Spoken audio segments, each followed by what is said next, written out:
आज के वीडियो में मैं आपको मेडिकल फील्ड में होने वाले बड़े घपलों के बारे में बताऊंगा।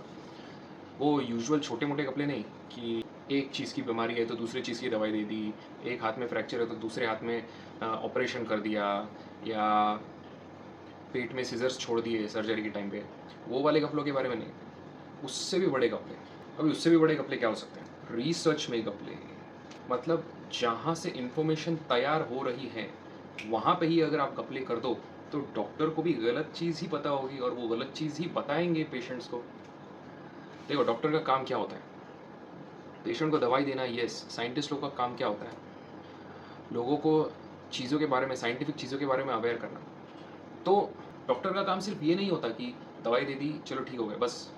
उनको पेशेंट्स के साथ वो कम्युनिकेट करना होता है कि क्या आपके लिए अच्छा है, क्या आपके लिए अच्छा नहीं है ना? आप अगर जाओगे डॉक्टर के पास तो डॉक्टर को सवाल पूछोगे कि मैं सॉफ्ट ड्रिंक्स पी सकता हूँ, क्या मैं मिठाई खा सकता हूँ, क्या मैं ये खा सकता हूँ, क्या मैं वो खा सकता हूँ क्या?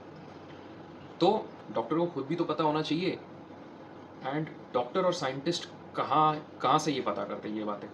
तो वो लोग रिसर्च को यूज़ करते हैं, रिसर्च को देखते हैं कि दुनिया में बड़े कंपनीज़ ने, बड़े हॉस्पिटल्स में, बड़े रिसर्च सेंटर में क्या रिसर्च हुआ है, ठीक है? उनको ये देखना पड़ता है और फिर अपना कंक्लूजन बनाना पड़ता है। अगर बड़े-बड़े कंपनीज़ ने वहीं पे घपला कर दिया, तो फिर डॉक्टर्स के पास भी गलत इन्फॉर्मेशन पहुँचेगी, डॉक्टर्स के पास वो इन्फॉर्मेशन पहुँचेगी जो ये बड़े कंपनीज़ चाहते हैं। तो आज मैंने डिसाइड किया है कि ये जो सारा हाई लेवल पे स्कैम होता है, एक टाइप का, जो घपले होते हैं, उसके बारे में थोड़ा अवेयरनेस क्रिएट करूँ। अभी बिग बॉस देख-देख के थक गए यार। आम लोगों के वही झगड़े। हम देखते हैं ना बड़े लेवल पे क्या-क्या घपले होते हैं। वहाँ पे भी कैसे धोखेबाज़ी चलती है। अभी देखो, जिस बड़े कंपनी के पास इतना सारा पैसा है और उसको आगे भी पैसा बनाना है, वो कुछ ना कुछ घपले तो करेगा। हर कंपनी ऐसी नहीं होती, ओके, बट यार ऐसी कंपनीज़ होती भी हैं। और देखो इनका ना मोडस ऑपरेंडी क्या होता है, ये घपले करके इनको क्या फ़ायदा होता है? तो इसके लिए हमको ये समझना पड़ेगा कि ये ऑपरेट कैसे करते हैं? ये करते क्या है उस झूठे रिसर्च का? ये लोग पहले कुछ एक रिसर्च पब्लिश करेंगे, ठीक है? साइंटिफिक जर्नल में, लोगों को दिखाने के लिए। एंड फिर जैसे ही उनको वो रिसर्च मिल जाता है, वो पेपर मिल जाता है, उस चीज़ को लेके, उस साइंटिफिक एविडेंस को लेके, जो झूठा है, लेकिन उसको लेके ये लोग हैवी मार्केटिंग करते हैं। उस रिसर्च को यूज़ करके ये लोग लोगों तक वो बात पहुँचाते हैं जो इनको पहुँचानी है। अच्छा, ऐसे घपले हो भी सकते हैं साइंस की दुनिया में, वेरी मच पॉसिबल। देखो, किसी भी कंपनी को ये बताना है कि अरे भाई मेरी दवाई सबसे बेस्ट है, तो वो कंपनी क्या करेगी? वो दवाई टेस्ट करेगी लोगों पे, है ना? देखेगी पेशेंट्स में कि ठीक हो रहा है, बीमारी ठीक हो रही है कि नहीं हो रही है। ये देख के वो बता देगी कि ठीक है, मेरी मेरी दवाई आइदर सबसे बेस्ट है या अच्छी है, यूज़ करने लायक है या एकदम ही बेकार है। तो ऑब्वियस सा एक सवाल आता है कि अगर ये लोग घपले वाला रिसर्च कर रहे हैं, तो इनको ये रिसर्च पब्लिश करने देते ही क्यों हैं? जब पता है कि ये सही नहीं है, ठीक है? तो इनको अलाउ ही कैसे करते हैं? अभी द थिंग इज़, रिसर्च की दुनिया में एटलीस्ट ऐसा होता है कि अगर रिसर्च सही नहीं है, बेस्ट रिसर्च नहीं है, बेस्ट पॉसिबल वे में उस रिसर्च को किया नहीं गया है, उसको एनालाइज़ नहीं किया गया है, इंटरप्रेट नहीं किया गया है, जब तक वो रिसर्च गलत नहीं है, तब तक उसे पब्लिश होने से कोई रोक नहीं सकता। गलत इन द सेंस, कुछ एक बहुत ही ऑब्वियस मिस्टेक नहीं है उसमें, गलत तरीके से किया है, किसी को इस रिसर्च की वजह से किसी पेशेंट को प्रॉब्लम हो गई है, जब तक वो नहीं होता, तब तक यूजुअली कोई किसी को अपने तरीके से रिसर्च करने से रोक नहीं सकता। ठीक है, रिसर्च करना सबका हक है और उस इसी चीज़ का मिसयूज़ करते हैं ये बड़े कंपनीज़। तो देखो अभी ये सारी चीज़ें करने के ना कई तरीके होते हैं एंड ऑब्वियसली यूट्यूब पे आप बाकी सब देख ही चुके हो और ये वीडियो अभी तक देख रहे हो, तो आपको जानना नहीं होगा फिर भी मैं बता दूँ क्या-क्या तरीके होते हैं। एक्चुअली ये बहुत इंटरेस्टिंग चीज़ें हैं और ये चीज़ें जान के आपको भी कहीं न कहीं को भी आप भी कहीं न कहीं उस चीज़ को समझोगे और आप भी रिलेट कर पाओगे, क्योंकि अपने नॉर्मल एवरीडे लाइफ में आपने कहीं ना कहीं ये होते हुए ज़रूर देखा होगा। आपके पास चॉइस नहीं है, मैं समझाने वाला हूँ। सो नंबर 1 पे आते हैं बायस्ड स्टडी डिज़ाइन। ठीक है, ये लोग उस रिसर्च के स्टडी डिज़ाइन को ऐसा बना देंगे कि रिज़ल्ट उनके ही फेवर में आएगा। सो ये कई वेज़ में किया जा सकता है। मतलब उनको अगर ऐसे पेशेंट्स चाहिए जो उनको फेवरेबल रिज़ल्ट दे, तो वैसे ही पेशेंट चुनेंगे। वो लोग थोड़े से पेशेंट चुनेंगे। ज़्यादा पेशेंट चुने तो शायद ऐसा हो सकता है कि रिज़ल्ट्स उनके फेवर में ना हो, क्योंकि कैसा है, जितने ज़्यादा पेशेंट्स उतने ज़्यादा प्रोबेबिलिटीज़ चीज़ें होने के, तो उतना ही उनका रिज़ल्ट डाइल्यूट हो सकता है। तो बेसिकली ऐसे सब चीज़ें करके वो लोग अपने रिसर्च को मैनिपुलेट कर सकते हैं। Point number 2, cherry picked data. Suppose मैंने एक फ़ीवर कम करने की दवाई बनाई, ठीक है? अब मेरी दवाई 10 लोगों का फ़ीवर कम करती है, 20 लोगों का नहीं करती है और 30 लोगों में कोई फ़र्क ही नहीं है। लेकिन अगर मैंने सिर्फ़ वो 10 लोगों का डेटा आपको बताया, तो फिर आप कन्विंस हो जाओगे कि ठीक है, ये दवाई से तो फ़ीवर कम हो रहा है। बाकी लोगों का डेटा मैंने बताया ही नहीं, इसको बोलते हैं चेरी पिक्ड डेटा। तो ये सब करना ऑब्वियसली उनके हाथ में होता है जो रिसर्च कर रहे हैं, और वो ये सारे घपले कर सकते हैं। थर्ड वन आते हैं मैनिपुलेटेड एनालिसिस। एक बार डेटा आ गया हमारे पास, ठीक है, अभी उसको एनालाइज करना पड़ता है। देखना पड़ता है कि वाकई में जो हम टेस्ट करना चाहते हैं, सपोज दवाई का इफेक्ट टेस्ट करना चाहते हैं, तो वो वाकई में इफेक्टिव है कि नहीं है। और यूजुअली देखो, बड़े कंपनीज जो करते हैं, रिसर्च करते हैं, वो ऐसे 5-10 पेशेंट पे नहीं कर सकते, ठीक है? उनको बहुत सारे पेशेंट्स पे करके दिखाना होता है, क्योंकि वो जितने ज़्यादा पेशेंट्स पे करेंगे, उतना ही उनके रिसर्च को क्रेडिबिलिटी मिलती है, ठीक है? उतना ही लोग उनके रिसर्च को मानेंगे। तो भाई अब हम 5-10 लोगों पे तो नहीं कर सकते, 5-10 लोगों को सिलेक्ट नहीं कर सकते। हमें हमारा सैंपल साइज़, जो उसको बोलते हैं सैंपल साइज़, तो हमको बहुत सारे पेशेंट पे ये दवाई असर करती है, ये बताना पड़ेगा। तो अब ये कैसे बताएँगे? तो उसके लिए ये लोग जो एनालिसिस है उसी को मैनिपुलेट करते हैं कि डेटा हमारे पास आ गया, अब डेटा को हम ऐसे ट्विस्ट करेंगे कि हमको जो बताना है कि हाँ, ये दवाई काम वाक़ई में करती है, हम उसको वैसे ही मैनिपुलेट करेंगे। Fourth one is misleading interpretation. हम चाहे उसको जैसे भी एनालाइज़ करें, चाहे जो भी डेटा हम लोग पिक करें, उसको इंटरप्रेट कैसे करना है, वो भी फाइनली जो रिसर्च करता है उसी के हाथ में है।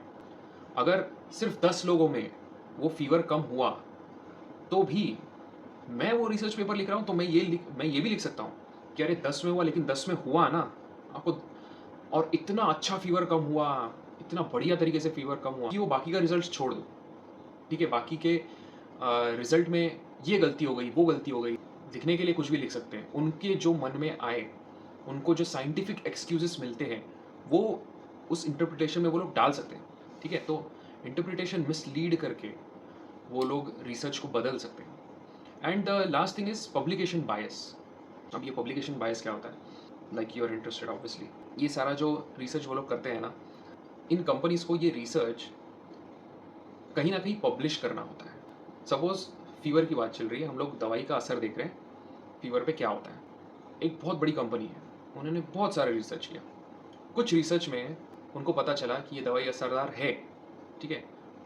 ऐसे उनके पास 5 पेपर्स हैं, जिसमें ये प्रूव हो रहा है कि दवाई असरदार है। ऐसे उनके पास 6 पेपर्स हैं, जिनमें ये प्रूव हो रहा है कि दवाई असरदार नहीं है।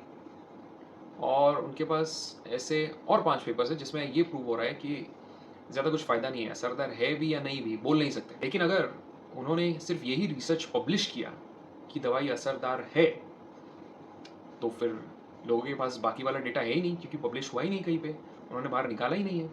तो इसको बोलते हैं पब्लिकेशन बायस। ये सिर्फ टिप ऑफ द आइसबर्ग है, बहुत सारे ऐसे मेथड्स हैं जिससे बड़ी-बड़ी कंपनीज़ झूठा रिसर्च सामने लेके आते हैं, फ्रैंकली। ऐसे आपको काफ़ी एग्ज़ाम्पल्स दे सकता हूँ। जैसे फॉर एग्ज़ाम्पल कोको कोला जो कंपनी है, उन्होंने ऐसा रिसर्च सामने लाया कि आपका जो ओबेसिटी है, जो वज़न बढ़ रहा है, वो कोक पीने की वजह से या शुगरी ड्रिंक पीने की वजह से नहीं बढ़ रहा है। वो आप एक्सरसाइज़ नहीं कर रहे हो, उसके वजह से बढ़ रहा है। यानी वो एक ज़्यादा बड़ा फैक्टर है आपके वज़न बढ़ने में। अभी सुनने में बहुत स्टूपिड लगता है, अरे यार ये क्या बात हुई? आप अगर शुगरी ड्रिंक्स ले रहे हो तो ऑब्वियसली आपका वज़न बढ़ना चाहिए। बड़ी-बड़ी कंपनीज़, आप सोचो कितना पैसा लगा रहे हैं ये झूठ फैलाने में। मतलब एक टाइम पे लोगों ने मान भी लिया था कि ठीक है यार, कोक हमको जितना पीना है हम पी सकते हैं, हमको सिर्फ एक्सरसाइज करना चाहिए, या हम एक्सरसाइज नहीं करने की वजह से मोटे हो रहे हैं। अच्छा, और एक बहुत ही ईवल एग्जांपल देता हूँ मैं, जो टोबैको कंपनीज़ है। तो टोबैको कंपनीज़ ये रिसर्च सामने लेके आ रहे हैं कि देखो, स्मोकिंग से कैंसर होता है, लेकिन उससे भी बड़ा फैक्टर ये है कि आपके जेनेटिक्स क्या कहते हैं। आप जेनेटिकली कितने इंक्लाइंड हो smoking as an habit, as an addiction को सस्टेन्ड पीरियड ऑफ टाइम तक करने के लिए। आपके जेनेटिक्स क्या बोलते हैं? आप ज़्यादा देर स्मोक करोगे, या आपको लत लगेगी या नहीं लगेगी? ठीक है भाई, जेनेटिक्स पे डिपेंड करता है। हमको मत बताना स्मोकिंग से कैंसर होता है, वो सब तो ठीक है। आप अपने जेनेटिक्स देखो यार, पहले जेनेटिक्स देख के स्मोक किया करो। ये तो ब्लेम शिफ्टिंग जैसे हो गया कि भाई ठीक है, हमारे स्मोकिंग की वजह से कैंसर होता है, लेकिन आपके जेनेटिक्स उससे भी बड़ा रीज़न है, सो दैट उनके ऊपर कम ब्लेम आए और बड़ा ब्लेम किसी और पे जाए। ये भी रिसर्च हुआ है। और एक एग्जांपल, एक बहुत बड़ी फार्मा कंपनी है जिन्होंने ना डायबिटीज़ के लिए एक ड्रग निकाला था। अब होता क्या है कि वो ड्रग बड़ा हिट हो जाता है यूरोपियन कंट्रीज़ में, और बहुत सारे लोग वो ड्रग लेना शुरू करते हैं। लेकिन एक रिसर्च के बाद, एक डॉक्टर होते हैं जो रिसर्च करते हैं, उसके बाद पता चलता है कि अरे यार, ये ड्रग लेने से 43% चांसेस इंक्रीज हो जाते हैं मायोकार्डियल इन्फार्क्शन के, यानी हार्ट अटैक आने के चांसेस 43% इंक्रीज हो रहे हैं। तो भले वो आपका डायबिटीज़ कंट्रोल में कर रहा है, आपकी शुगर कम कर रहा है, आपको हार्ट अटैक आने के चांसेस ज़्यादा है। और फिर ये सामने आया कि भाई इस कंपनी ने तो अपना सेफ्टी डेटा ही मैनिपुलेट कर दिया था। कैन यू इमेजिन, इतने बड़े लेवल पे घपला, ऑल बिकॉज उनको बहुत प्रॉफिट हो रहा था इस ड्रग से।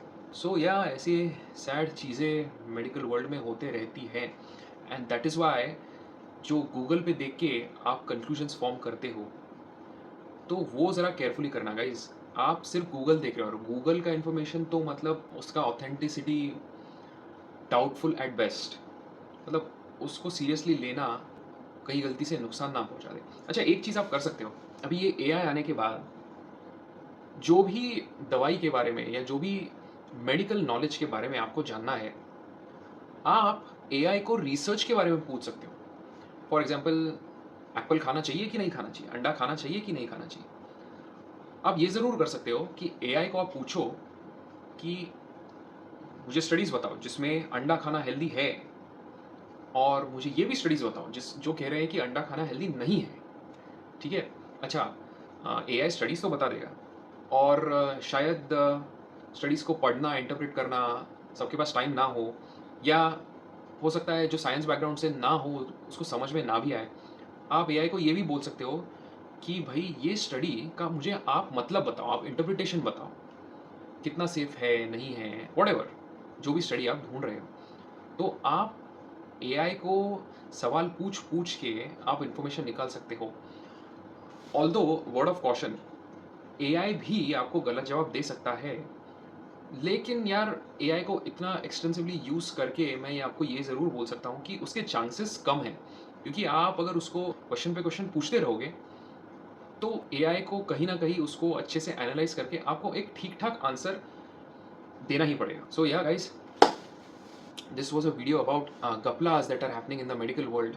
बहुत बड़े-बड़े लेवल पे घपले होते हैं।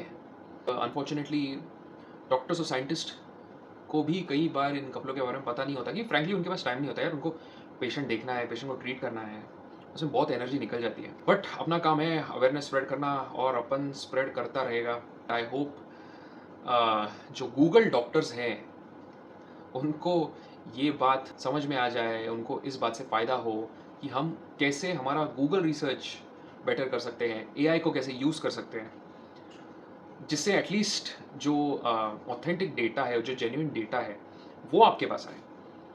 सो ऑलराइट गाइज, ऐसे ही बोरिंग बट यूज़फुल टॉपिक्स के बारे में मैं वीडियोस बनाता हूँ। अगर आपको कोई टॉपिक के बारे में इन्फॉर्मेशन चाहिए तो आप ऑब्वियसली कमेंट सेक्शन में ज़रूर बताना मुझे। बोरिंग टॉपिक्स पे मैं वीडियोस बनाता रहूँगा। Do consider subscribing, and see you till the next one.